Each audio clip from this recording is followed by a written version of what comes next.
ये व्यर्थ है, यूजलेस है।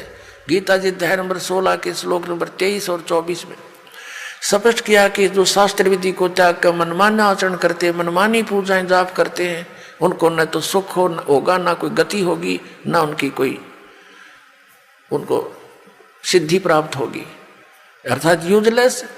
इसलिए 16वें अध्याय के फिर 24वें श्लोक में स्पष्ट किया गीता जी में, इससे तेरे लिए अर्जुन कर्तव्य और अकर्तव्य की अवस्था में कौन सी साधना करनी चाहिए और कौन सी त्याग देनी चाहिए, सदग्रंथों को आधार मानना, किसी के लोक वेद पर आधारित मत होना।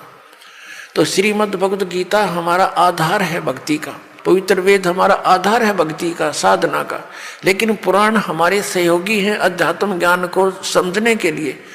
और जो पुराणों के अंदर वेदों और गीता वाला भक्ति विधि है वो तो वेदों और गीता का ही है, वो तो हम उन्हीं से ग्रहण करेंगे।